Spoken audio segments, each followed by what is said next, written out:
네, 이번 시간은 환란을 휴거 검증 세 번째 시간으로서 마지막으로 누가복음에서 몇 구절을 보고 내용 정리를 하겠습니다. 근데 이거를 녹화하기 전에 약간의 그 기계적인 오류로 인해서 예, 강의 중에 제 검증을 위해서 끊고 다시 들어왔습니다. 그래서 이게 중간에 설명하던 것이 이렇게 칠판에 보다시피 있어요. 에, 그래서 칠판에 나온 것은 나온 것 그대로 여러분이 보셔도 됩니다. 자, 그래서 누가복음 21장 25절 28절 사이를 좀 보겠습니다. 해와 달과 별들에는 표적들이 있을 것이며 땅에는 민족들이 혼란 중에 괴로워하며 바다 파도가 노하리라. 이 땅에 앞으로 무슨 일이 일어날 것인가를 생각하면 사람들이 마음은 두려움을 인해 실신할 것이라. 이는 하늘들의 권능들이 흔들릴 것이기 때문이라. 그때 사람들은 인자가 구름을 타고 권세가 큰 영광으로 오는 것을 보리라. 그러나 이런 일이 일어나기 시작하면 너희 위를 보고 너희 머리를 들라. 이는 너희 구속이 가까이 왔음이라고 하시더라. 여기서 하늘에 표적이 있다, 해와 달과 별들의 표적이 있다라는 이 부분에 대해서 확실히 다시 짚고 넘어가도록 하겠습니다. 요에서에도 나오고 또 계시록에도 나오고 또 올리브산 설교에도 반복해서 나오는 것이지만은 자, 이 해와 달과 별에 일어나는 표적들은 그 하나님께서 친히 하시는 일으키시는 표적들로 보는 것이 더 타당을 할 것입니다. 그, 그 전에는 14만 4천이라든지 두 증인이 7년의 기간 중에 쭉 사역을 하고 그들이 전체가 다 죽어서 또 셋째 하늘로 가게 되면 휴거받아서 가게 되면 그때는 이제 하나님께서 직접 이걸 하시는 것이요. 그래서 우리가 계시록 6장에 보게 되면 이렇습니다. 다섯째 봉인을 여실 때 죽은 자들이 있고 나타나고 그 여섯째 봉인을 떼실 때 그때 이 사건이 일어납니다. 해가 머리털로 짠 천같이 검어지고 달은 피처럼 되었다. 그리고 하늘의 별들도 떨어진다. 자, 이 환란 끝에 있을 사건을 성도들의 죽음이 이제 끝나는 것과 상관지어서 말씀한 것이에요. 그래서 다시 말해서 소위 환란 성도들이다 하는 존재들은 그 사람들은 이제 다 죽고 휴거가 되는 것입니다. 그 사람들이 죽고 휴거가 되면 그때가 되면 이제 영원한 복음이 전파가 되어야 되는 시기가 오는 것이요. 영원한 복음은 계시록 14장에 나오는 것입니다. 두 증인이 있고 14만 4천이 있어요. 그리고 하나님 자신이 복음을 전파하게끔 천사를 보내 위탁하셔서 천사에게 하게 하시는 경우가 있어요. 그 두 증인은 예언을 하고 14만 4천은 복음을 전합니다. 그리고 하나님께서는 이 둘이 없을 때 영원한 복음을 전파하게 천사를 임명하십니다. 그래서 이 천사가 영원한 복음을 전하는 것은 이제 이 땅에 더 이상 어떠한 그 성도들이 그걸 하고 있지 못하다는 얘기예요. 사람들은 이제 성도다 할 때, 기반적인 제도교회 사람들은 성도라 할 때 그것을 신구약 또 구별을 안 짓는다든지 또는 그 환란 성도라는 것 자체를 구별을 안 짓는다든지 해서 성도는 다 같은 성도다 이렇게 합니다. 예, 이 땅에서 예수 그리스도를 구주로 믿고 고백하는 그러한 사람은 다 성도죠. 이 교회 시대에 있어서는. 근데 환란 시대 가면은 나는 예수를 구주로 믿습니다. 그걸로 끝이 아니죠. 지난 시간에 좀 했다시피 열 처녀의 비유에서 뭐라고 했습니까? 그 처녀들이 믿음만 있다고 해서 즉 기름통에 기름만 있다고 해서 그 되는 것이 아니라 그 등에 불이 켜져 있느냐 불이 꺼져 있느냐 하는 것도 그 사람의 구원 여부를 좌우하고 있다는 얘기예요. 그리고 그것은 어떤 행위, 즉 복음을 전한다는 행위, 다른 사람들을 도와준다는 행위, 그걸 가리킨다는 얘기였어요. 그래서 지난 시간에 얘기하진 않았지만 마태복음 25장에는 세 번째 그 달란트 비유 다음에 세 번째로 그 양과 염소에게 양과 염소의 비유라는 것이 나오죠. 거기 보면 행위를 쭉 언급하고 있어요. 사람들 다친 사람 보살펴주고 마치 선한 사마리아인처럼 이 불의 이웃을 도와주는 뭐 그런 행위. 어, 그 의인의 조건을 그런 행위를 가지고 얘기를 하고 있어요. 그래서 환란에 처한 사람들은 이제 행위가 구원에 작용하는 것입니다. 그리고 그렇게 행위와 믿음 면에서 다 준비가 된 사람들이 이제 주님께서 끝에 오셔서 환란 끝무렵에 오셔서 휴거시키면 그들이 올라가서 어린 양의 혼인식에 참석하는 처녀들이 된다 하는 얘기예요. 그래서 25절에서는 바다와 파도가 노호하리라. 여기서 민족들이 혼란 중에 괴로워한다라고 했습니다. 그러니까 이 사람들이 혼란을 일으키고 괴로워하는 이유는 단지 어떤 뭐 대환란의 여러 가지 참상들 때문에 그런 것들이 있다기보다는 이제 재림이 가까웠다는 것을 사람들이 인식을 했기 때문에 이제 진짜로 예수님이 이 땅에 곧 오시겠구나 하는 것을 인식했기 때문에 그것이 두려워서 혼란스러워하고 괴로워한다는 얘기예요. 그러니까 누가 그런 말을 했죠. 트루먼이 했나? 아니 누가 그렇게 했는데 사람은 두려움 외에는 두려움 자체 외에는 두려워할 것이 없다. 예. 그렇게 얘기한 사람은 대단히 멍청한 사람이라는 얘기예요. 왜 그렇게 얘기를 하냐? 사실 하나님을 두려워하는 사람에게 있어서는 그 두려움이 세상 다른 것들에 대한 두려움보다 더 크죠.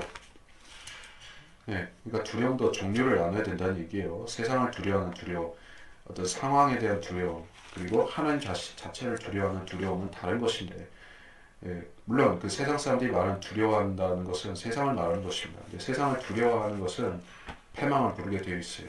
하나님을 두려워하는 것은 그 사람의 구원인데, 자, 하나님을 두려워하는 것도 이제 때가 있는 것입니다.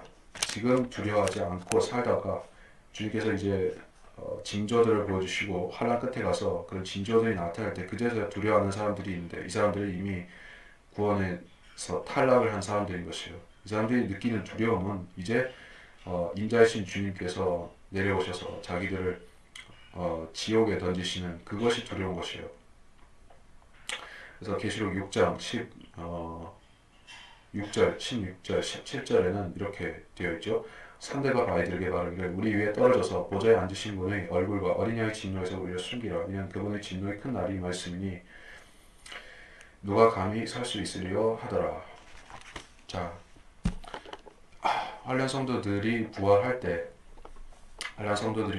주님께서 오셔서 그들을 데려가시고 그 전에 그 사건이 있기 전에 하늘에는 징조들이 나타나서 세상 사람들이 이제 엄청난 일이 일어난다라고 생각하고 막 두려워 떠는 것이에요. 이제 주님께서 막 그 흰말 타고 내려오셔서 자기들을 치신다고 생각하고 두려워하는데 그게 아니라 구름을 타고 오셔서 성도들만 데려가시는 것이요. 환난 성도들만, 예, 그리고 두 증인만 데려가시는 것입니다. 그래서 앞으로 무슨 일이 일어날 것인가? 무슨 일이 일어나겠습니까? 아마겟돈 전쟁이 있을 것이고 그리고 지상 재림이 있겠죠. 예, 그런 일에 대해서 사람들이 이제 본격적으로 생각을 하게 된다는 것입니다.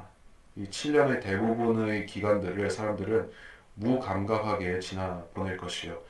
에이 설마라고 생각하면서 적그리스도가 나타나서 횡포를 부리고 멸망에 가져간 것을 그 예루살렘 성전의 지성소에 세우고 또 유대인들을 잡아먹고 이런 엄청난 짓을 벌이고 있는 와중에도 사람들은 그래도 재림은 좀 남았어. 또 심지어 설마 주님이 다시 오실까 이렇게 생각하지만 이제는 두 증인도 14만 4천도 없음에도 하나님께서는 여전히 역사하고 계신다는 걸 알게 되면 그때 두려워하는 것이요. 27절 그때 사람들은 인자와 구름을 타고 권세와 큰 영광으로 오는 것을 보리라. 제가 구름과 흰 말의 차이점을 잊어버리지 말라고 제가 강조를 해서 얘기를 하죠. 흰 말은 개선 장군이 타는 말입니다. 예, 역사적으로 항상 이 개선 장군들은 다 흰 말을 탔습니다. 그게 하나의 전통으로 되어 있어요. 월계관을 쓰고 흰 말을 타는 것이 전통입니다.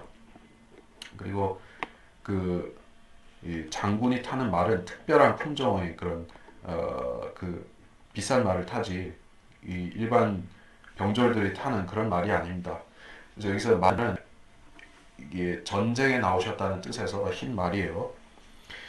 근데 구름을 타고 오신다는 것은 흰 말을 타고 오시는 것과는 다르죠. 자, 구름이라는 것은 이것은 이 그룹들과 보좌들과 관계가 되는 것입니다. 주님께서 재림하실 때 흰 말을 타고 오시는데 그 전에 구름을 타고 오실 때는 그룹들과 보좌들을 거느리고 오시는 것이요. 그 주님이 나타나실 때는 구름을 타고 오시는데 사람들은 그 구름을 타신 주님을 보고 거기서 인자가 나타나셨다 하는 것을 보면서 또 그것이 유대인 남은 자들에게는 이 회개하라는 사인이 되는 것입니다. 스가랴서 12장에 보면 스가랴서 12장 1절, 12장 11절 그날에 예루살렘에 큰 애통이 있으리니 마치 무기또 골짜기 하달 림몬의 애통과 같으리라.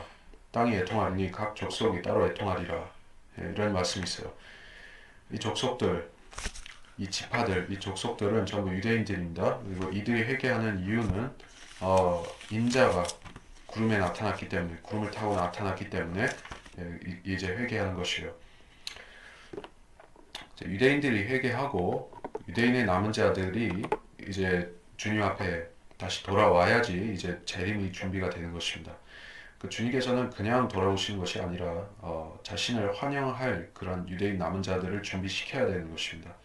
주님께서 예루살렘 성에 승리의 입성을 하셨을 때 초림 당시에 그때 거기서는 주님을 보고 종려나무 가지를 들고 나와서 수많은 유대인의 군중들이 다윗의 아들 메시아를 찬양하고 환영했었던 것이에요. 그 사람들이 예수 그리스도를 환영하지 않았는데도 예수님께서 들어오실 수 있었을까요? 주님께서 그렇게 들어오신 것은 앞으로 재림 때 환영을 받으면서 입성하시는 그것의 예표인 것입니다. 그래서 유대인들이 배교한 상태에서 회심하지 않은 상태에서 주님은 내려오실 수가 없다는 것이에요. 여러분이 보시면 사람이 한날 한시에 마음을 바꿔 먹을 수도 있고 그리고 그 예루살렘에서 있었던 초대교회의 첫 번째 부흥회에서 보더라도 하루아침에 수많은 사람들이 회개를 하고 성도가 되죠. 자, 그런 일이 일어나지만 이제 재림을 위해서는 더 특별한 준비가 필요하다는 얘기인 것입니다. 적그리스도가 나타나서 유대인들의 마음을 메시아에게서 거짓 그리스도인 자기에게로 돌려놓기 때문에 유대인들이 정결하게 되고 깨끗하게 되기까지는 이제 주님께서 그들을 준비시키는 기간이 있어야 되는 것입니다. 그리고 그 전에 먼저 환란 성도들은 다 데리고 가시는 것이요. 그래서 인자가 구름을 타고 권세가 큰 영광으로 오는 것을 본다라고 했을 때 주님께서는 그 지상 재림의 하나의 그림자를 보여주신 것입니다. 주님께서 가지신 영예와 큰 영광과 권세를 그 권세라는 것은 주님께서 다윗의 보좌에 앉아서 통치하실 그 영광과 권세를 말하는 것이죠. 그걸 보았을 때 사람들은 이제 그 부지불식간에 저분이 이 땅을 통치하실 왕으로 오시는 그분이다 하는 것을 너나 할 것 없이 다 알게 되는 상황이죠. 그래서 그러한 예수님의 영광을 본 사람들은 이제 두려워 떨었습니다. 성도들도 차이가 없습니다. 악인들만이 떠는 것이 아니에요. 그 계시록 1장 14절로 16절의 말씀. 그의 머리와 머리털은 눈처럼 휘어서 양모처럼 하얗고 그의 눈은 불꽃 같더라. 그의 발은 용광로에 달군 듯한 빛나는 녹 같고 음성은 많은 물소리와도 같으며 그의 오른손에서는 7별을 가졌고 또 입에서는 날카로운 양날같이 칼이 나오며 용모는 그 해가 그 맹렬한 기세로 비치는 것 같더라. 자, 이 상황은 무엇입니까? 주님께서 셋째 하늘로 이제 사도 요한을 불러 올리셨죠. 예, 공간적으로도 그럴 뿐만 아니라 시간적으로도 거기로 올라갔죠. 그러니까 올라갔더니 이제 예수님께서 자비로운 대제사장의 모습으로 온화한 모습으로 이렇게 계신 것이 아니라 아주 두려운 그 장군의 모습, 전사의 모습을 가지고 이렇게 계신 것을 딱 마주친 것이에요. 깜짝 놀랄 수밖에 없죠. 예. 그 순간에 물론 사도 요한도 알았을 것입니다. 아, 재림하신 예수님의 모습을 내가 보는구나. 얼마나 두렵고 떨리는 것이에요. 그래서 17절에서 죽은 것처럼 엎드려졌다는 말씀이 나온 것입니다. 이게 이 주님의 재림과 그 영광을 보는 사람들이 보이는 반응과 유사하게 되는 것이죠. 근데 주님께서는 그러한 자신이 영광스럽게 나타나시는 재림의 장면을 예표적으로 먼저 보여주신다는 얘기예요. 누구한테? 사람들한테, 유대인들한테 보여주셔서 구름을 타고 오시면서 그걸 보여주심으로 인해 이제 사람들이 그 하나님의 마지막 그 구원의 간청, 이제 영원한 복음에 대해서 순종하게끔 하시는 것입니다. 믿음은 보는 것이 아니지만 보는 것을 통해서 믿는 사람들도 있습니다. 보이는 것은 믿음이 아닙니다. 그러나 보는 것을 통해서 하나님께서 믿으라고 촉구하실 경우에는 정말 믿어야 됩니다. 그런 사람들이 유대인들이고 또 대환란에 처한 사람들이기도 한 것이죠. 그래서 보이는 것도 믿지 않으면 그때는 하나님께서 그 사람들을 지옥에 던지시는 것이요. 주님께서 영광스러운 모습으로 나타나시는 장면을 보았을 때 사람들은 얼마나 두렵고 떨리고 기절을 하겠습니까? 근데 이거는 전주곡이고 진짜로 흰말 타고 내려오실 때는 사정없이 그냥 심판을 하시는 것이에요. 근데 사람들한테 예고편을 보여줌으로써 이제 영원한 복음에 순종하고 구원을 받으라고 촉구하시는 것입니다. 우리 그리스도인들한테는 주님께서 자신의 그 어떤 친히 영광스러운 재림의 모습을 우리한테 아직 안 보여주셨죠. 사도 요한이 두려워 떨고 무서워했던 것은 우리한테도 마찬가지인 것이에요. 그나마 우리는 조금 나은 것이 영광스러운 새 몸을 가지고 휴거가 되기 때문에 그렇게 되면 우리가 두려움은 좀 덜 할 수 있을 것이에요. 근데 지금의 우리가 육신을 가진 이런 상태에서 그냥 직대면에서 예수님을 봐버린다면은 그것도 재림하신 예수님의 두려운 불꽃 같은 모습을 보면 기절을 한다는 얘기죠. 근데 대환란에 처한 사람들은 실제로 그런 경험을 하게 될 것이에요. 인자가 구름을 타고 권세와 큰 영광을 오는 것을 보리라. 와서 아주 뭐 공개적으로다가 그 목잘림 당한 유대인들과 환란 성도들과 또 두 증인을 데리고 가시니까 놀라 자빠질 수밖에 없다. 그래서 계시록 11장을 11장을 보고 지나가겠습니다. 계시록 11장 11장 7절로부터 또 그들이 자기들의 증거를 끝마칠 즈음에 끝없이 깊은 구렁에서 올라오는 짐승이 그들과 전쟁을 하여 그들을 이기고 또 죽이더라. 그리하여 그들의 죽은 몸들이 큰 도성의 길거리에 놓이리니 그곳을 영적으로는 소돔과 이집트라 불리며 우리 주께서 십자가에 못 박히신 곳이라. 또 백성들과 족속들과 언어들과 민족들 중에서 온 사람들이 그들의 죽은 몸들을 사흘 반 동안 구경하며 그 죽은 몸들을 무덤에 장사하는 것을 허락하지 아니하리라. 땅에 사는 자들은 그들로 인해 즐거워하고 또 기뻐하며 서로 선물을 보내리니 이는 이 두 선지자가 땅에 사는 자들을 괴롭게 하였기 때문이라. 사흘 반 후에 하나님께로부터 얻은 그 생명의 영이 그들에게 들어가니 그들이 자기 발로 서더라. 그러자 그들을 바라보던 자들에게 큰 두려움이 임하더라. 12절에 그들이 하늘로부터 나는 큰 음성을 들었는데 그들에게 말하기를 이리 올라오라 하므로 그들이 구름을 타고 하늘로 올라가니 그들의 원수들이 그들을 바라보더라. 또 같은 시간에 큰 지진이 일어나서 도성의 10분의 1이 무너지니 그 지진으로 죽은 사람들이 7,000명이었더라. 남은 자들은 무서워하며 하늘의 하나님께 영광을 돌리더라.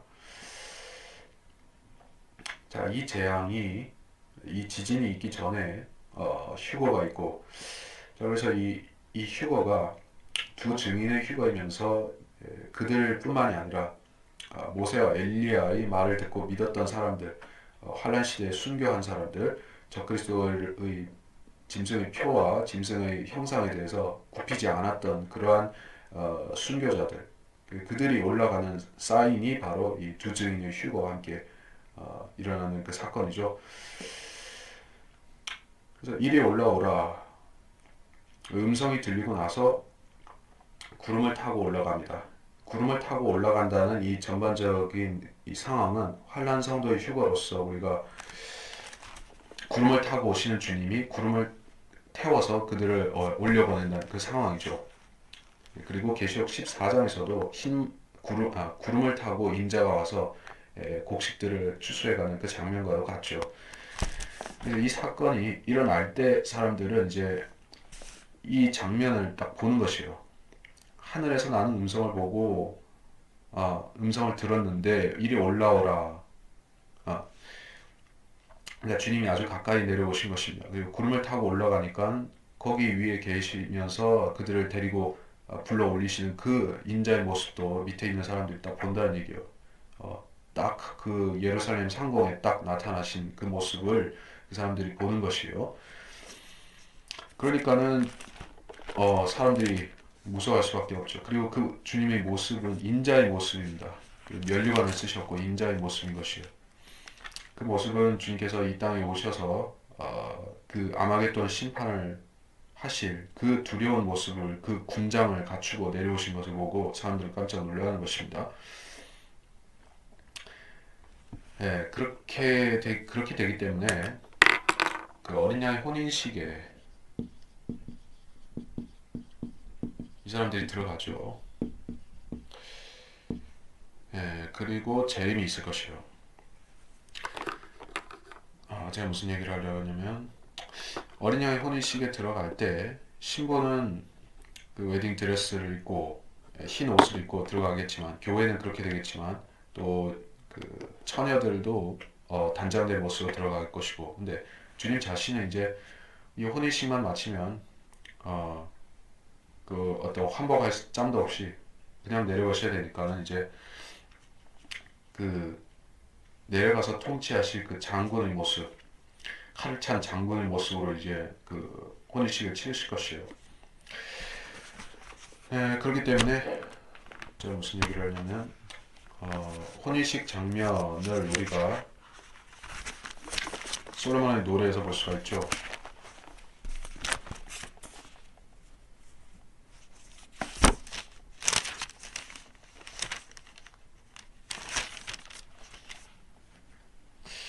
솔로몬의 노래에 보면 솔로몬의 노래 6장 10절 아침처럼 비추고 달처럼 고우며 해처럼 맑고 깃발들을 든 군대처럼 위엄 있는 여자는 누구인가? 교회죠. 교회인데 이 교회가 이제 그 흰옷을 입고 혼인식에 들어가는데 혼인식에 들어가기 전에 이제 그 칼차고 무장하고 깃발들을 들고 그런 모습으로 이제 혼인식을 치른다는 얘기죠. 이제 이 혼인식이 어린 양의 혼인식인데 이걸 치르고 이제 바로 내려와야 되는 것입니다. 두 군대를 솔로몬대로 6장 13절에서 말씀하고 있고 즉 내려오는 자는 신부와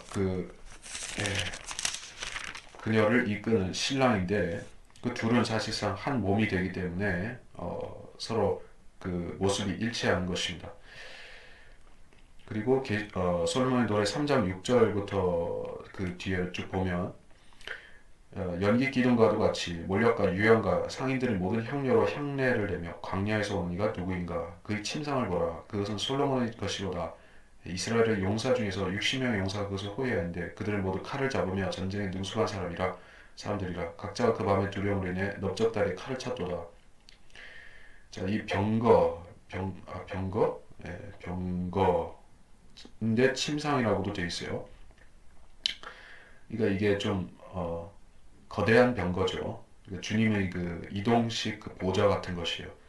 주님께서 광야에서 오신다고 했기 때문에 이것은 재림의 장면을 가리킬 수도 있고 아니면은 환란 후 휴거 때 오시는 장면일 수도 있어요. 근데 주님께서 칼을 차신 모습으로 이렇게 오시는 것입니다. 광야에서 오시고 그리고 그 혼인식 날에 씌워준 왕관이로다. 11절에서는 오늘 시온의 딸들아 나가서 왕관을 쓴 솔로몬 왕을 보라. 그의 어머니가 그의 혼인식 날 그의 마음의 기쁨의 날에 그에게 씌워준 왕관이로다. 주님께서 왕관을 쓰셨습니다.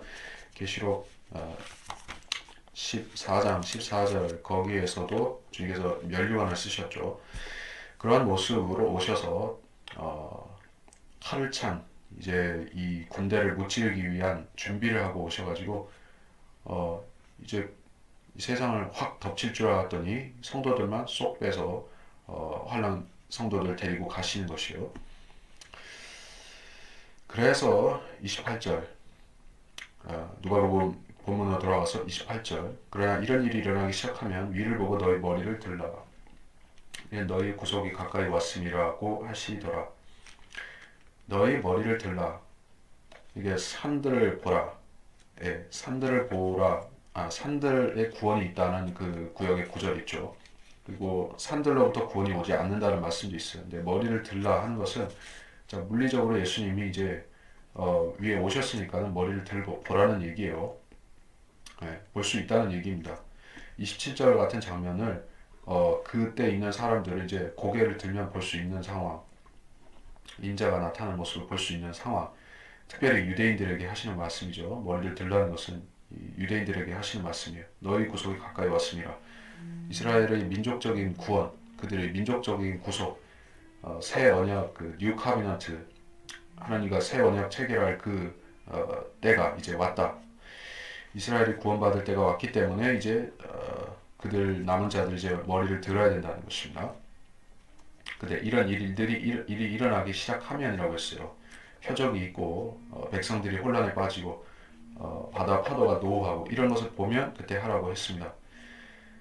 자, 표적들은 이방인들을 위해서 주신 것이 아니에요. 표적, 사인이라는 것은 철저히 유대인들을 위해서 주신 것입니다. 유대인들의 표적을 가지고 주님께서 오신다, 이제 내려오신다, 그걸 아는 사람들이 유대인들. 이방인들은 뭐 표적을 연구할 수도 있고 노스트라다무스나 뭐 그런 아류 선지자인지 짝퉁 예언자들이 그렇게 하듯이 뭐 별자리 가지고 얘기를 할 수도 있어요.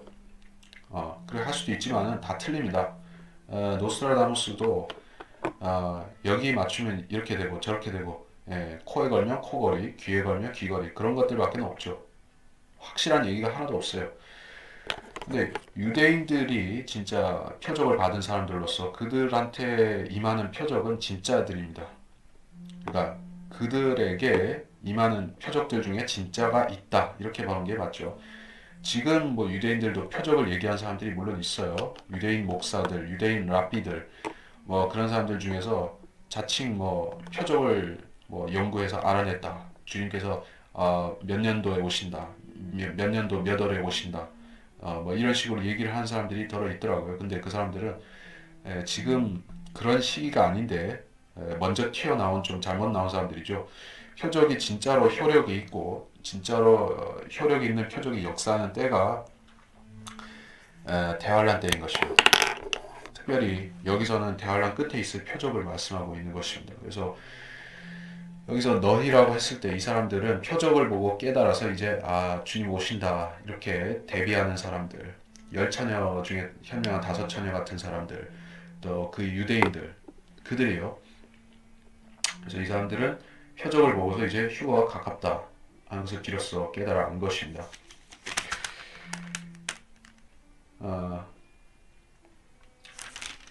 그래서 자 시간이 많이 남아서 누가복음 21장 마지막 부분을 좀 더 보고 그리고 나서 에스겔서 37장을 좀 볼까 그렇게 생각이 듭니다.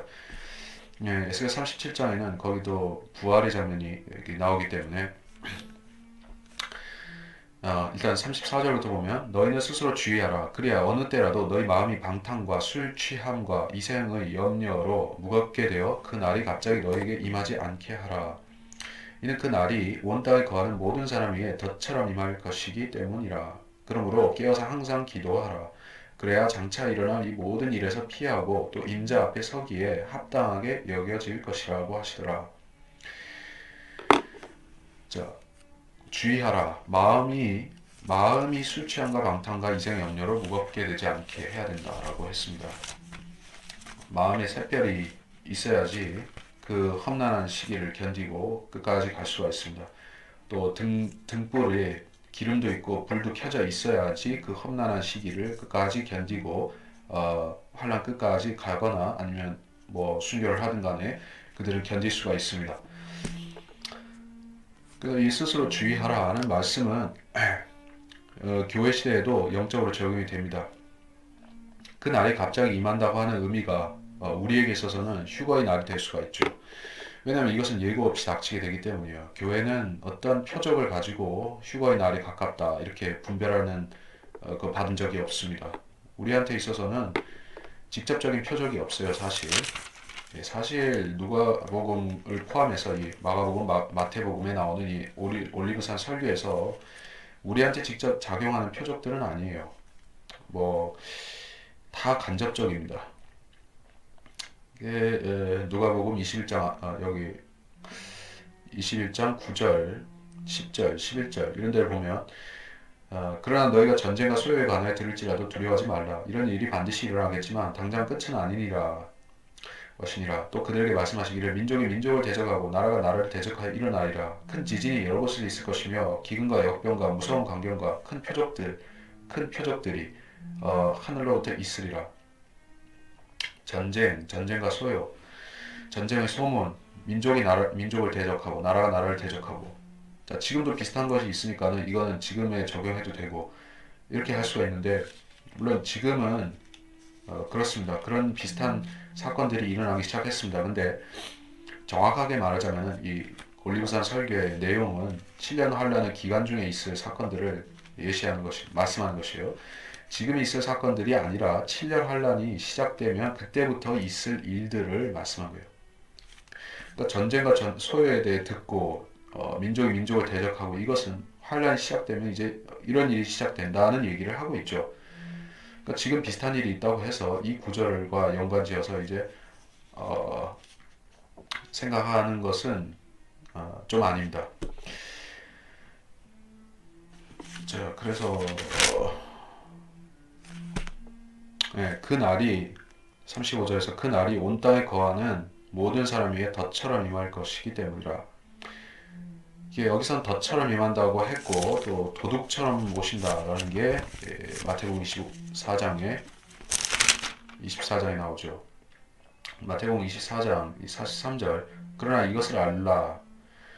만일 그 집주인이 도둑이 어느 시간에 올 것인지 알았더라면 그가 깨어있어 자기 집을 뚫는 것을 허락하지 아니했으리라. 갑자기 온다. 덫처럼 온다. 덫이 뭐 하는 것이죠? 뭐 곰이나 여우가 덫에 걸리면 어떻게 되는 것이죠? 부지불식간에 찰컥 그 발이 채여가지고 이제 꼼짝달싹도 못하게 된다는 얘기예요. 이제 올라가고 싶어도 올라갈 수가 없는 다섯 처녀가 어리석은 다섯 처녀가 울며 불며 제발 열어주소서라고 해도 안 열리듯이 또 그 노아의 방주가 이제 문이 닫혀서 이제 밖에서 아무리 두들겨도 열 수가 없는 상태가 되듯이 이제 기회가 끝났다는 뜻이죠. 그 날이 덫처럼 임한다는 것은 이제 환란의 휴거에 대해서 깨어있지 못하고 각성되어 있지 못한 그 사람들이 이제 구원의 막차를 놓친 상태를 말하는 것이요. 자, 그 사람들은 그러니까 환란 때 예수를 믿었던 사람들 같은 경우에는 그런 점이 있습니다. 환란 때 예수를 믿는다는 것은 끝까지 견딘다는 조건이 있습니다. 예수 믿는다는 것은 지금의 의미, 환란 때의 의미가 다릅니다.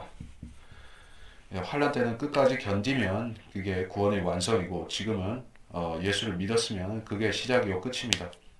구원 문제가 언제 종결되느냐, 완성이 되느냐 하는 것은 지금과 환란 때가 전혀 다른 것이요. 그러면 사람들은 그렇게 반문할 수 있죠.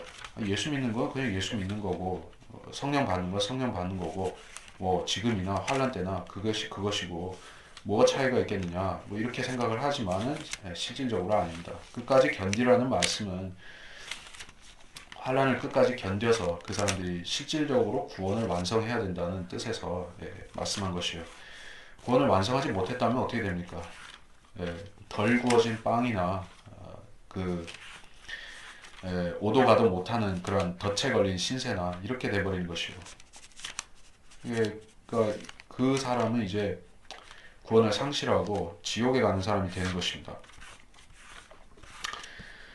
그래 남은 자 유대인들을 또 다른 면에서 우리가 생각해야 됩니다. 그러니까 환란 성도가 아닌 그냥 유대인들이 있어요. 그냥 유대인들 예수를 믿은 건 아니고 그렇다고 짐승의 표를 아직 받은 것도 아니고 자기들의 신념에 의해서 십계명을 지키겠다 그런 신념에 의해서 안 받는 사람들도 있을 것입니다. 지금도 유대인들은 십계명을 지키듯이 그대로 지킨다는 얘기예요. 근데 예수를 믿고 십계명을 지키는 사람들은 끝까지 견뎌야 되고 그냥 유대인들은 나는 적그리스도를 받아들일 수 없어. 그를 이스라엘 왕으로 인정할 수 없어.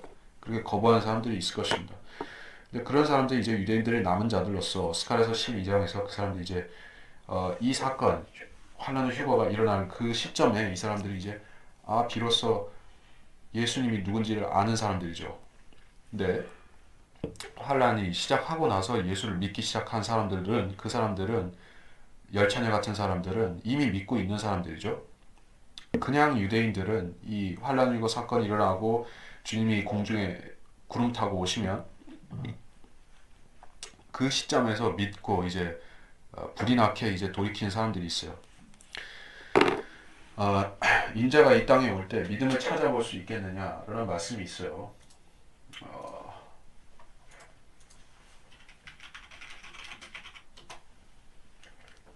누가복음 18장 8절 자 거기에 가보겠습니다.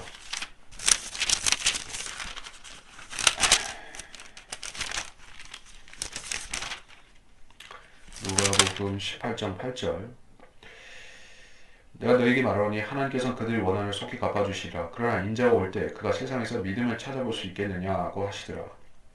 자, 이 말씀을 하시기 전에 있었던 비유가 불의한 재판관의 비유가 있었죠. 과부가 자꾸 귀찮게 하니까 싫은데 억지로 이렇게 청을 들어주는 재판관 얘기가 나왔습니다.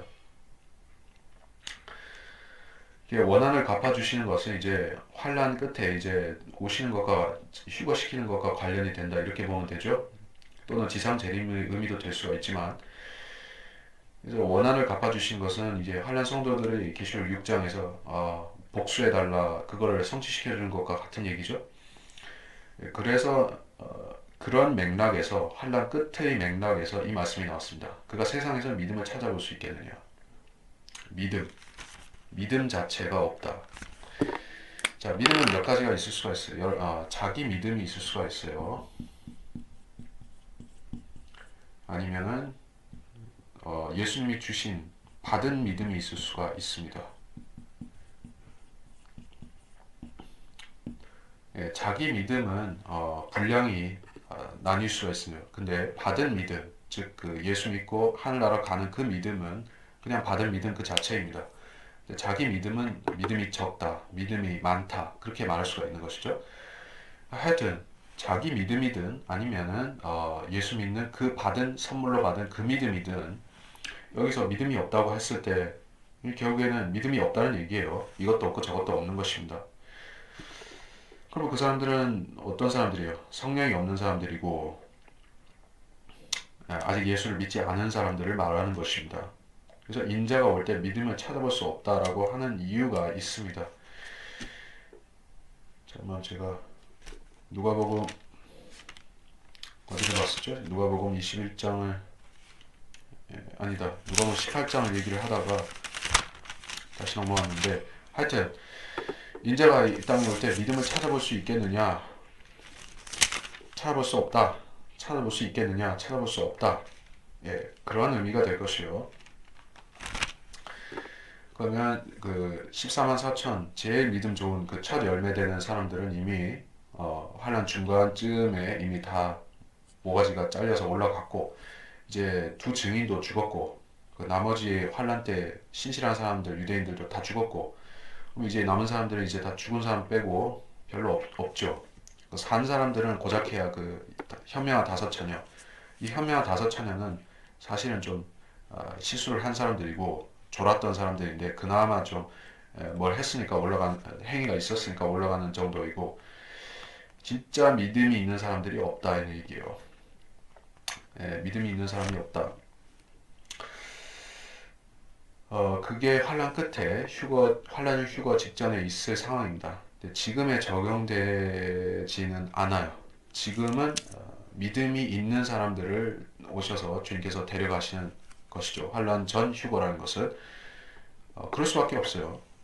제가 말하는 믿음 두 가지라고 했죠. 자기 믿음, 어떤 행함과 연결된 그런 자기 믿음, 그리고 선물로서 받은 공짜로 받은 그 예수 믿고 구원받는 그 믿음 다르다고 했죠. 그러니까 보통 이 지금의 구원받은 크리스찬들은 필수적으로 요거는 필수 불가결로 갖고 있어요. 이거 없으면 지옥 가는 거예요. 근데 자기 믿음은 있는 사람도 있고 없는 사람도 있고 조금 있는 사람도 있고 많은 사람도 있습니다. 그 사람이 하나님의 계명대로 명령대로 열심히 구령하고 복음도 전하고 그렇게 열심히 부지런하게 하면은 그 사람 믿음이 좋은 사람이고 허랑방탕하게 질투하게 게으르게 살면은 자기 믿음 없는 사람이에요. 소위 말해서 형식적인 크리스찬, 육신적인 크리스찬 그렇게 되는 사람이죠. 이건 있지만 이게 없는 사람은 그러면은 그 사람은 하늘나라는 가지만 그리스도 심판석에서 팔이 날리는 사람이 돼버린 것이죠. 그러니까 필수 그리고 필수가 아닌 그 선택사양 그게 있다는 얘기요. 요거는 필수고 이건 옵션이다. 사실 옵션이라고 하면 약간 어폐가 있습니다만은 이거는 없어도 사실 하늘나라는 갈 수 있는 것이. 그런데 지금은 그렇게 되지만은 예수 믿는 것과 행위가 같이 있어야지만은 구원을 받는 사람들은 대환란에 처한 사람들이에요. 자, 이건 어떻습니까? 처음에 예수 믿기 시작했을 때 이걸 열심히 어, 레벨업 하는 사람들이 자기 믿음 레벨업 하는 사람들이 쭉 있다가 믿다가 어느 정도 가면은 아, 이게 점점 둔감해지면서 첫 사랑, 첫 열정이라는 것이 없어져 버리는 사람들이 대다수죠. 그러다가 또 중간에 이래서는 안 되겠다 하고 자백을 하고 회개를 하고 다시 이거를 레벨업 하는 사람들이 이게 믿음의 경주죠. 이거는 지금 우리가 상을 받기 위한 즉 그리스도의 심판석에서 공로를 인정받기 위한 그런 부분이죠. 근데 여기 이 사람들은 이제 그게 없으면 이제 지옥 가는 것이에요. 예, 행위로 인해서 구원이 좌우가 되는 대환란 때이기 때문에. 자, 그래서 뭐 제가 지금 뭘 얘기하다 했냐면은 21장 35절 얘기하다가 그리고 36절을 설명을 마치고 이제 에스겔서를 가야겠죠. 36절을 좀 보겠습니다. 그러므로 깨어서 항상 기도하라. 그래야 장차 일어날 이 모든 일에서 피하고 또 인자 앞에 서기에 합당하게 여겨질 것이라. 자, 이게 무슨 일입니까? 장차 일어날 이 모든 일에서 피한다. 환란 자체를 겪지 않는다는 얘기인가요? 아니면은 이 일을 이 일에서 보호를 받는다는 것일까요? 그러니까 이 모든 일이 그 어리석은 다섯 처녀와 같이 구원의 막차를 타지 못하고 놓쳐버리는 그 사태, 그거를 피하지 못한다. 그 차이로 얘기를 하셨다고 볼 수 있겠죠. 그러니까 여기서 말씀하는 깨어서 항상 기도하라 하는 것은 그 열 처녀의 비유에서와 같은 맥락입니다. 다섯 처녀는 결국에 깨어서 그 하지는 못했죠.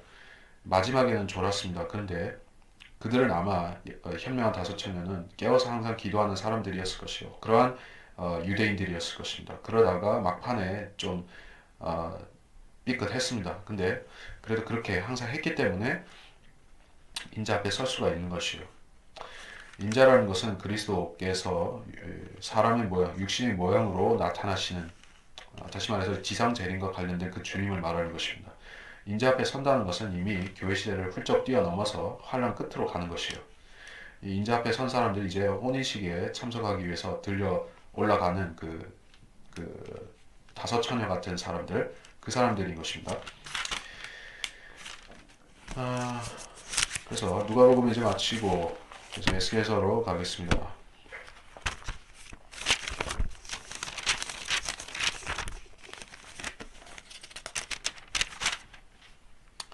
에스겔 37장에 보면 자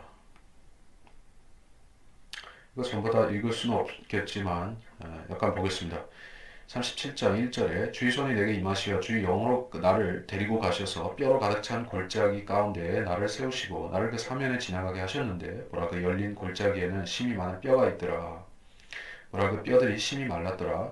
주께서 내게 말씀하시기를 인자야 이 뼈들이 살 수 있겠느냐 하시기에 내가 대답하기를 오 주 하나님이여 주께서 아시나이다 하였더니 자 에스겔에게 보여주신 뼈는 상징적인 뼈일까요? 아니면은 실질적인 뼈 무덤을 말하는 것일까요?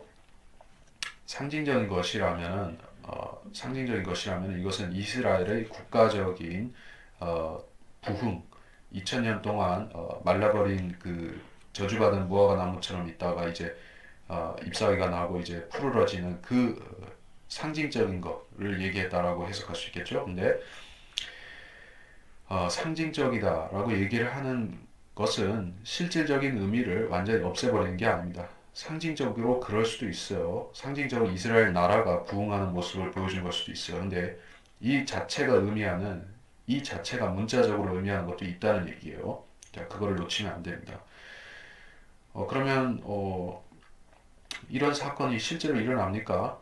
이런 사건이 실질적으로 일어난다는 얘기입니까? 네, 그렇다는 얘기예요. 그러니까 이런 시체들이 사람이 되고 저기 뼈다귀들이 이제 다시 사람으로 합쳐지고 사람이 되어서 생기를 얻고 다시 일어나고 자 이거는 부활의 장면을 보여주는 것이요. 근데 이거는 우리의 부활의 사건은 아닙니다. 자 그리스도인들은 이렇게 부활하지는 않아요. 그리스도인들은 눈 깜짝할 순간에 싹 그 변화가 되는 것입니다. 그 부활과 관련된 신약 구절을 좀 보자면은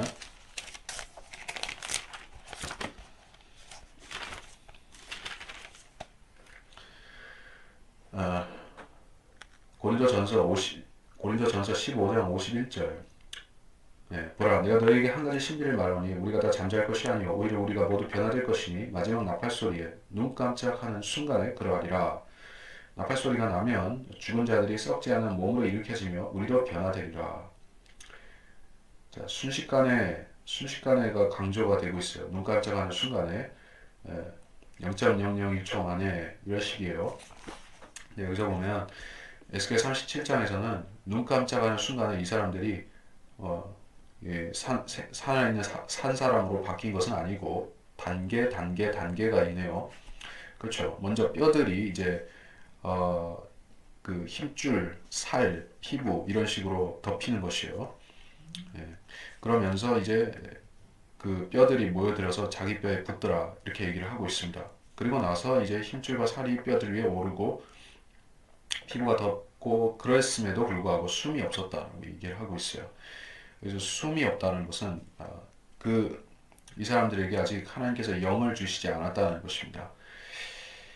그래서 사람이 그 살아있는 혼이 될 때 주님께서 어떤 일을 하셨습니까? 창세기에 보면 그 하나님이 호흡을 넣으시죠. 그랬더니 사람이 몸과 혼과 영이라는 이 유기체로서 이제 일어서는 것이에요. 그게 사람이 된 것이죠. 그래서 사람한테 기본적으로 필수적으로 있어야 되는 것이 세 가지. 몸도 있어야 되고 혼도 있어야 되고 영도 없으면 안 됩니다. 세 가지 중에 하나라도 결여가 돼 있으면 그거는 온전한 사람이 아니에요. 괴물이지.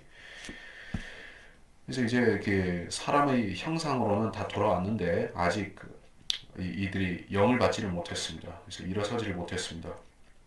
자기 생명이 없습니다. 네, 그랬더니 이제 숨에게 내 바람으로부터 와서 숨을 넣어주라라고 구절에서 말씀하고 있어요. 그때 주께서 내게 말씀하시기를 바람에게 예언하라. 인자 예언하여 바람에게 말하라. 주 하나님이 이같이 말하노라. 오 숨아 내 바람으로부터 와서 이 살해된 자들 위에 숨을 넣어주어 그들로 살아나게 하라 하시니라. 자, 어떤 이유에서 그랬는지는 정확하게 알 수 없지만은 피터 라크만 박사님은 이 에스겔 37장을 라크만 주석 성경에서 주석함에 있어서 이것을 구약 유대인 성도들이 환란 휴거 때 일어나는 부활하는 그 장면이다라고 이야기를 했습니다. 그 전반적인 그 취지에 대해서는 맞다고 저는 보고 있습니다. 근데 특징적인 몇 가지 그거 언급들이 있기 때문에 이것이 그 구약 성도들 전체의 부활을 가리키는 것은 좀 아닌 것 같다는 얘기예요. 왜 그런가? 이 사람들은 지금 살해된 자들이에요. 자, 물론 구약 성도들이 뭐 선지자들은 특별히 그렇고 살해된 자들이 많이 있는 건 사실입니다만은 구약 성도들이라고 해서 다 살해된 자들은 아니죠. 자연사한 사람들도 많이 있는데 그러면 살해된 자들만이 구약 성도들이란 얘기는 아닐 것이고, 그러니까 여기서는 어떤 특정한 살해된 사람들, 그 그룹을 얘기를 하고 있는 것이요. 그리고 여기서 또 한 가지는 10절에서 그러나 내가 주께서 내게 명령하신 대로 예언하였더니 숨이 그들 속으로 들어갔고 그들이 살아나 그들의 발로 서니 심히 큰 군대더라. 이제 군대라고 했습니다. 군대는 뭐 요새는 뭐 여자도 징집을 하고 뭐 상황이 급하면은 뭐 여자도 전투병으로 할 수가 있지만은 보통 전통적으로 말할 때 군대라고 하는 것은 전투병이라고 하는 것은 남자들이 하는 것이죠. 아마조네스 뭐 그런 식으로 여자들이 하는 것은 극히 예외적인 것이고, 그러니까 이 사람들은 어떤 통상적인 의미로 보자면은 그 군대에 나갈 수 있는 그런 남자 장정들인 것이요. 그들이 이렇게 그 거대한 군대를 형성하고 있다. 죽어있던 그들이 살아나서 군대를 형성했다.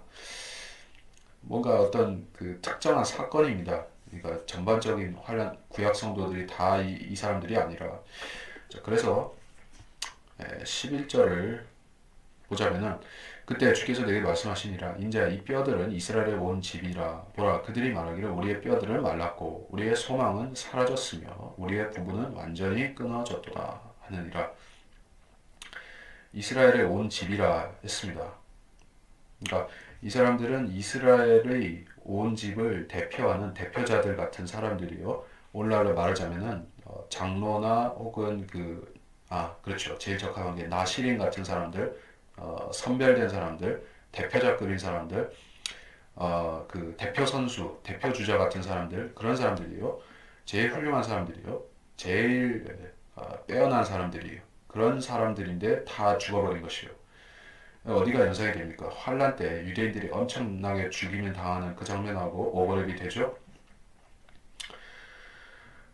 그래서 이 사람들은 자 제가 가장 그 사실에 근접한 설명은 이렇습니다. 이 사람들은 제가 봤을 때는 14만 4천을 가리킨다라고 보는 것이 맞겠습니다. 14만 4천이 에스겔 37장이다.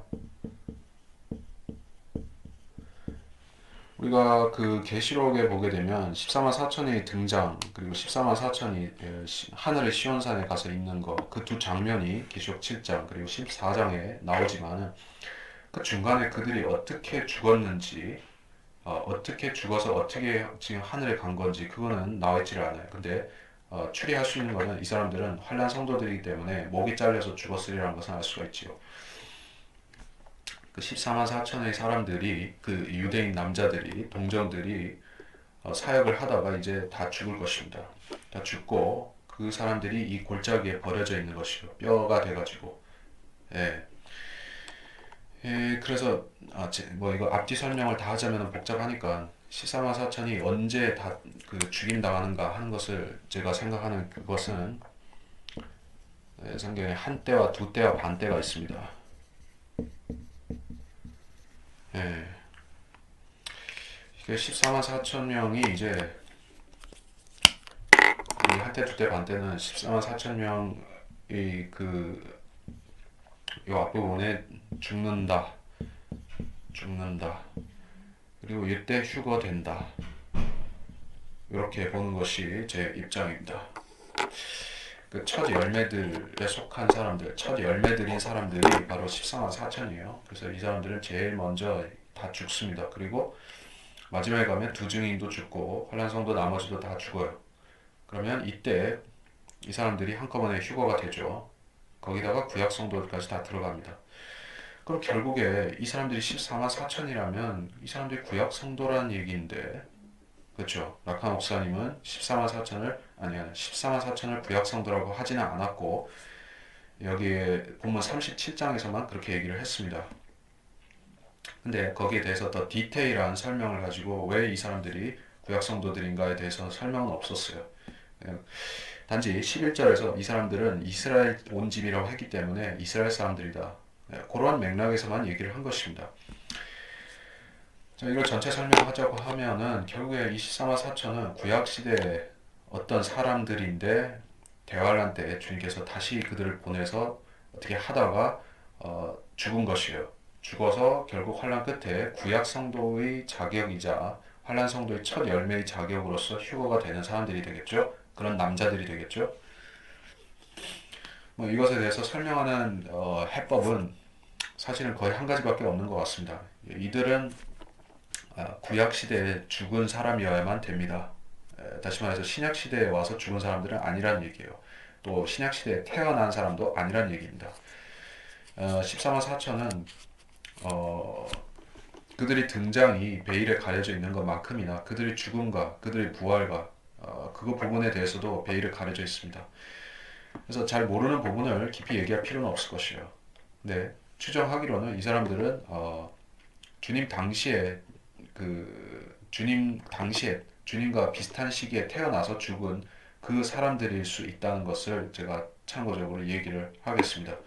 예, 그렇게 대량으로 주님 당시에 주님과 비슷한 나이대의 사내 아이들이 대량 살상을 당한 경우가 있었죠. 바로 헤롯 왕이 그 영아들과 그 아기들을 학살하는 그 사건, 그 영아 학살 사건이라고 소위 얘기를 하는 그것이 있었죠. 그래서 이것과 이 사람들을 연관시키는 해석이 있습니다. 이 사람들이 이제 올라갔다가 다시 내려와서 이런 걸 하고 또 죽고 다시 휴거된다. 뭐 하여간에 결론적으로만 말하자면은 이거는 구약 성도들은 맞는데 또 유대인 성도들인 거는 맞는데 우리가 통상적으로 생각하는 아브라함, 다윗, 모세, 모세는 빠져야 되고 아브라함, 다윗, 기타 뭐 욥이라든지 다니엘이라든지 뭐 그러한 실제 뭐 구약 성도들이 아니라 구약 시대에 죽은 사람들이 유대인들이 살아나는 것이에요. 살아났는데 이 사람들이 또 죽었죠. 네, 대환란 때 14만 4천으로 다시 왔는데 이제 이들이 땅끝까지 천국 복음, 왕국 복음 전하다가 다 죽은 것이에요. 죽었는데 그들을 집단 매장이 아니라 집단으로 이렇게 버려놓은 장소에서 이렇게 부활하는 것입니다. 그래서 이 사람들이 몸이 부활하는 그런 방식, 그 형태는 우리와 틀리죠. 14만 4천을 그렇고 사실은 두 증인도 그렇습니다. 두 증인이 부활하는 것도 우리와 그것과는 형태가 다른 것이에요. 계시록 11장에 보면 비슷한 상황이 비슷한 형태로 그들이 몸이 살아납니다. 계시록 11장 11절 사흘 반 후에 하나님께로부터 온 그 생명의 영이 그들에게 들어가니 그들이 자기 발로 서더라.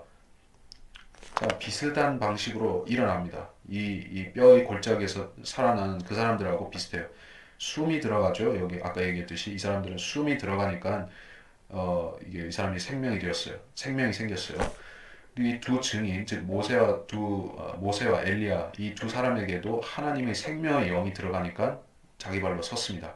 물론 이 사람들은 아직 몸이 부패되어서 뼈가 된 건 아니기 때문에 뭐 힘줄과 뭐 살과 뭐 피부가 덮일 필요는 없었겠죠. 여기서는 계시록 11장에서는 그러니까 그냥 시체가 생명이 들어가니 영이 들어가니까 그냥 뻘떡 일어섰다 이렇게 돼 있죠. 그런데 37장 계속 에스겔 37장에서 이 사람들은 이미 죽은 지 그러니까 최소 얼마예요? 한 때와 두 때 반 때니까 최소 2년 동안 시체가 되어서 넘어져 있던 사람들이기 때문에 뼈가 된 것이죠. 백골화 된 것이죠. 자, 그래가지고 이 사람들이 이제 다시 이게 형성이 돼야 되는 거예요. 살집이 덮이고 피부가 덮이고 착착착 붙어야지 이제 다시 사람 형태가 갖춰지는 것이에요. 그러니까 좀 시간이 걸리는 거겠죠. 아, 하여간에 이거는 우리한테 적용되는 얘기는 아니에요. 우리는 순식간입니다. 무조건 하고 우리는 그 순식간에 몸이 변화가 되는 것이에요. 산 사람도 그렇고 죽은 사람도 생각해 보세요. 그리스도인들이 지금 이 시대에 그리스도인들이 가지각색의 형태로 매장도 하고 화장도 하고 뭐 바다에다 뿌리고 뭐 사고로 뭐 그렇게 어디다 흩어질 수도 있고 뭐 아니면은 전쟁터에서 그 포탄에 맞아가지고 형체가 없어질 수도 있고. 근데 그리스도인이 그렇게 되면은 어떻게 뭐 그거를 일일이 하나하나 그 수집해가지고 이렇게 조각 맞추듯이 그렇게 할 수가 없죠. 그러니까 하나님께서 순식간에 이게 촥 하고 형성을 시켜버리는 것이죠. 근데 이 사람들은 이런 방식으로 37장에서는 집단으로 죽어져 있는 이 뼈들을 주님께서 그렇게 합치시는 것입니다. 그리고 한 가지 더 이들이 백골화된 이유를 다른 데서도 찾을 수도 있을 것이에요. 그러니까 뭐냐면 이 사람들은 먹힌 것입니다. 먹혔어요. 누가 먹었습니까? 적그리스도가 먹어치웠습니다. 그 군대와 함께. 네, 대환란 때는 그 사람을 잡아먹습니다.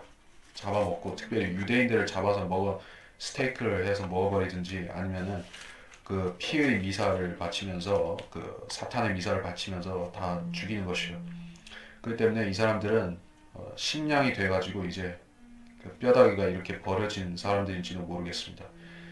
아무래도 그렇게 보는 것이 타당한 것이 이 뼈들이 막 이렇게 저렇게 섞이고 엉켜 있고 두서없이 막 버려져 있는 것이요. 무슨 그 뭐 닭튀김을 해 먹고 이렇게 뼈들을 이렇게 막 버려놓듯이 이렇게 골짜기에다 막 버려놓은 것이에요. 그런 처참한 광경이라고 볼 수가 있습니다. 그러니까 이 사람들을 살려내기 위해서 하나님께서 그 기적을 행사하셔야 되는 것이죠. 뼈들이 그러니까 수 얼마야? 14만 4천 명. 엄청난 사람의 뼈들인데, 이거를 어떻게 순서를 맞춰서 이렇게 할 것이요. 그러니까 하나님께서 초자연적으로 하시는 것입니다. 어쨌든 이거는 부활의 장면이고, 14만 4천의 이 사람들이 휴거가 되는 것이요. 예, 그렇게 되기 때문에 이 사람들이 휴거된 후에 시온산 위에 서게 될 것이다. 계시록 14장 1절부터 보면 또 내가 쳐다보니 보라 어린 양이 시온산 위에 서 있고 그와 함께 14만 4천 명이 있는데 그들의 이마에는 그의 아버지 이름이 쓰여 있더라. 3절에서 그들이 보좌 앞과 내 짐승과 장로들 앞에서 새 노래 같은 것을 불렀는데 땅에서 구속을 받은 14만 4천 명 외에는 그 노래를 배울 자들이 사람이 없더라. 4절 이들은 여자들과 더불어 더럽혀지지 아니한 자들이니 이는 그들이 동정들임이라. 이들은 어린 양이 어디로 가든지 따라가는 자들로 하나님과 어린 양께 첫 열매들이 되어 사람들 가운데서 구속을 받았느니라. 첫 열매들. 이 사람들은 환란 성도들 가운데서 제일 먼저 사역하고 제일 먼저 죽임당하고 제일 먼저 구속을 받는 1순위다 라는 말씀인 것입니다.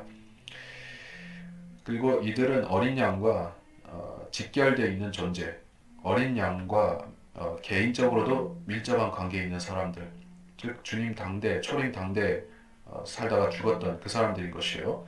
그리고 그들은 남자이고 동정들인 것입니다. 예, 강제적인 동정들인 것이에요. 여러분 생각해 보시면, 요즘 같은 때에 있어서 뭐 동정을과 아닌 경우를 나이를 가지고 나누는 것은 별로 의미가 없어졌습니다. 세상이 혼탁하다 보면 그렇게 되는데, 뭐 과거 같으면은 뭐 보수적인 윤리관을 가지고 사람들이 살았기 때문에 뭐 10대 중반에 뭐 그렇게 뭐 이성을 만나고 다니는 사람들은 대단히 까진 사람들이다. 까진 그런 소위 말해 불량 학생들, 까진 사람들 그렇게 보기는 했었지만 지금은 뭐 그런 것도 아니죠. 초등학생들도 연애질하고 다니는 시대가 됐어요. 이 사람들은 실질적으로 동정들이요. 이들은 그렇게 될 수밖에 없는 사람들이란 얘기입니다. 그리고 이들은 여기서 군대가 되었다라고 하는 것을 보면 이스라엘 사람들 가운데서 군대에 들어갈 수 있는 사람들은 최소 13세 이상 되는 사람들이라고 보니까 그러한 연령대의 청소년들인 것이요. 자, 그래서 그 이상의 얘기는 우리가 짐작으로만 할 수 있습니다. 그 헤롯 때 아기들이 2살 밑에 아기들이 죽어서 10대 초반의 아이가 돼가지고 지구상에 짠 나타나는 것인가? 뭐 그건 알 수가 없어요. 근데 하여튼 이 아이들이 전부 다 동정인 것은 그 인간적으로 말하자면 불가능한 부분이죠. 근데 하나님께서 그러한 사람들을 특별히 기적적으로 하나님께서 보존하고 예비해 두셨다면은 말이 되는 것입니다. 그래서 이 아이들은 그런 아이들이고 그러한 결국엔 장정들입니다.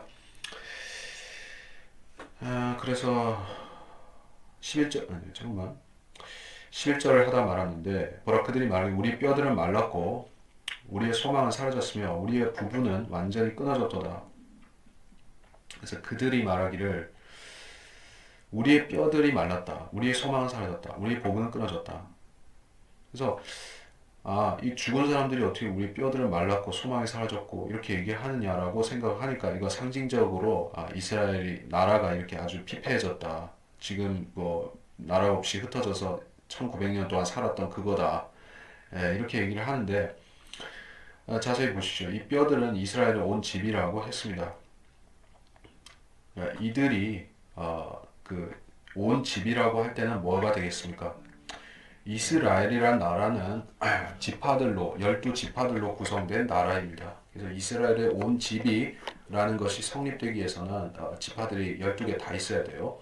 그러니까 이 사람들은 12지파에 속한 사람들이지 유다 지파나 어떤 소수 지파의 어떤 사람들이 여기에 있는 것이 아니라 전체에 해당한다는 그 말씀인 것입니다. 그래서 이들은 계시록 7장에서 12지파가 12,000명씩 12,000명씩 14만 4천 명이 되는 그 사람들 있죠. 그러니까 온 집이라는 것은 그렇게 적용이 된다는 얘기예요. 그리고 그들이 말하기를 우리 뼈들은 말랐고 소망은 사라졌다. 죽었다는 얘기예요. 죽었고 우리는 이제 끝장났습니다. 이렇게 생각하고 말을 하고 있다는 것입니다. 이들의 혼이 그렇게 얘기를 한다고 해도 틀린 얘기는 아니죠. 그 사람들은 지하에 내려가서 그 복수를 청원하는 모습을 보면 우리가 알 수 있어요. 계시록 6장 10절 그들이 큰 음성으로 울부짖으며 말하기를 오 걸어가시고 참되신 주여 땅에 살고 있는 그들을 심판하시어 우리의 피를 갚아주실 날이 얼마나 남았나이까. 이 사람들은 소망이 없는 사람들입니다. 왜냐하면 목 잘려 죽었고 그들의 살은 먹혀버렸고 이제 시체는 이제 버려졌고 뼈들이 되어버렸고 이제 하나님께 우리의 남은 것은 무엇입니까? 이렇게 한탄하는 사람들이요. 그 사람들이 이제 환란 때 죽은 그 14만 4천이요 첫 열매들인 그 사람들이요. 12절에 보면 그러므로 그들에게 예언하여 말하라. 주 하나님 이같이 말하노라. 보라 내가 내 백성아 내가 너희 무덤들을 열어서 너희로 너희 무덤들에서 나오게 하여 너희를 이스라엘 땅으로 데려오리라. 자 12절에서 우리가 뭘 짐작할 수가 있죠? 이 사람들은 이스라엘 땅에서 죽은 것이 아니라 이방 땅에서 죽었어요. 이들이 죽은 이 골짜기 뼈로 가득 찬 골짜기는 이스라엘이 아니라 그 바깥에 있는 어딘가입니다. 그래서 여기서 이방 땅에서 죽었다는 것을 볼 때 이들은 특별한 구약 성도들이고 특별한 유대인 성도들이고 그 일반적인 구약 성도들이 유대인 성도들이 아닌 것입니다. 유대인 성도들이 유대 땅에서 죽었을 텐데 왜 이들은 이스라엘 땅으로 와야 되냐 말이에요. 데려와야 되냐 말이에요. 그 바깥에서 죽었기 때문에 이 사람들은 그 대환란 때 이 온 세상에 흩어져 가지고 복음 전하다가 잡혀 죽고 그 여기에 던져지는 이 이방 땅의 집단으로 던져지는 이 사람들인 것이요. 14만 4천이. 그래서 거기서부터 나와서 너희를 이스라엘 땅으로 데려오리라 라고 말씀을 하셨습니다. 이스라엘 땅에 오는 그때는 바로 재림이죠. 이 사람들이 재림 때 이 땅에 와서 이 이스라엘 땅에서 살 것이다라는 얘기예요. 그러니까 구약 성도들은 부활해서 그러니까 14만 4천이라는 이 사람들 말고도 구약 성도들은 다 부활해서 천년왕국 때 이스라엘 땅에 와서 살 것입니다. 유대인들은 유대인의 땅에 살 것이요. 자 14절을 보고 마치겠습니다. 시간이 돼서 14절을 보고 마치면 내 영을 너희 안에 두리니 그리하면 너희가 살리라. 또 내가 너희를 너희 본토에 두리니 그때 너희는 나 주가 그것을 말하였고 수행한 줄 아니라. 내 영을 너희 안에 두리니 이 내 영을 둔다는 것은 그 영적 할례죠. 그리스도인의 영적 할례. 이것은 우리가 개인적으로 봤지만 유대인들은 이제 주님이 오시면 집단적으로 구원을 받아서 영적 할례를 받는 것입니다. 그래서 성령을 받는다는 것인데 성령을 받고 너희가 거기서 살게 될 것이다. 구약 성도들도 그렇고 한란 성도들도 마찬가지예요. 성령을 받고 그들은 몸이 살아나서 성령을 받고 천년왕국 예루살렘과 이스라엘 땅에서 살게 된다는 얘기를 하고 있습니다. 자, 그래서 37장 자체에서 이들이 휴거된다는 말씀은 안 나오지만은 이들이 어떤 사람들인지에 대해서 우리가 앞뒤를 맞춰볼 때 충분히 미루어 짐작할 수 있는 것이요. 이들은 그냥 뭐 아무나의 성도가 아니라 그 하나님께서 그들을 쓰신 특별한 목적으로 쓰신 사람들이고 성경에서 찾아봤을 때 그들에게 가장 적합한 적용 대상은 14만 4천들입니다. 이 사람들은 전부 대환란의 첫 열매들이 낸 사람들이고 전부 신실하게 사역하다가 그 적그리스도에게 잡혀 죽어서 환란 성도들과 함께 부활하는 그 성도들 유대인들입니다. 그래서 이번 시리즈를 여기서 마치게 되겠는데 환란의 휴거에 대해서는 사실 더 많은 성경 구절들을 통해서 봐야만 되고 특별히 계시록에서 우리가 볼 것이 많이 있지만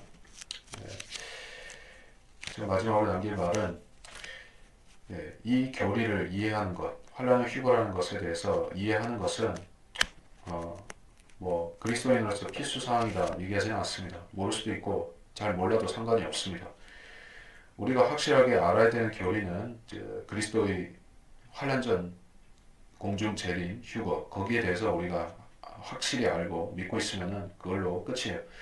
여기 대해서 아는 것은 플러스 알파 격으로 좀 더 아는 것이고 좀 더 깊이 아는 것인데 우리가 환란전 휴거와 환란의 휴거 그것이 다르다 하는 것을 인식하고 그걸 연구하기 시작하면 성경에 많은 그 미스테리로 남아있는 부분들이 14만 4천 명이라든지 환란 후 휴거 때 있을 여러 가지 상황이라든지 그것과 재림의 상황의 관계라든지 이런 것에 대해서 우리가 좀 더 체계적으로 알게 된다. 성경의 그 모호한 것들을 더 알 수 있게 된다. 그래서 공부를 하는 것이죠. 이것을 뭐 구원의 필수 요소라고 해서 알아야 될 필요는 전혀 없습니다. 휴거 자체도 그래요, 사실. 그리스도인들이 환란전 휴거에 대해서 그걸 알아야 되고 소망을 가지고 이러는 것은 우리가 그리스도인으로서 그 영적으로 깨어 있고 주님 오실 때 합당한 모습으로 발견되려고 그렇게 하는 것이지 구원을 받자고 해서 우리가 깨어서 기다리자고 하는 것이 아니죠. 저는 뭐 인터넷에서 여러 가지 사람들을 보고 만나고 또 그 기독교인 가운데서 휴거를 이야기하는 사람들을 수없이 보고 했었습니다만 대부분의 사람들이 휴거가 있다는 것조차도 확신을 못할 뿐더러 휴거가 몇 번씩 있다는 것에 대해서는 까무러치는 사람들을 대부분 그런 사람들이 위주로 되어 있는 것이요. 한국의 기독교인들은 휴거의 교리에 대해서 너무나 심각한 무지의 그 상황에 있습니다. 그래서 그 사람들에게 그리스도께서 교회를 위해서 오신다는 사실을 확신시켜 주는 것도 엄청난 이 공이 들어간 일이고 환란 후 휴거 얘기한 거는 그거를 그나마 좀 셋업을 해놨으면 환란전 휴거 셋업을 했으면 그나마 거기서부터 나가는 일이죠. 그러니까 저는 지금 이 강의를 환란전 휴거의 교리조차도 확신을 못해서 긴가민가한 사람들에게는 얘기를 하지 않습니다. 그 사람들은 사도 바울의 고린도전서 15장이라든가 데살로니가 전서 4장이라든가 그런 말씀부터 공부를 해야 되는 사람들이고 그것이 확실하게 됐으면 이런 강의 내용을 가지고 좀 더 깊이 알아볼 수가 있습니다. 그래서 이번 강의는 시리즈는 여기서 마치도록 하겠습니다.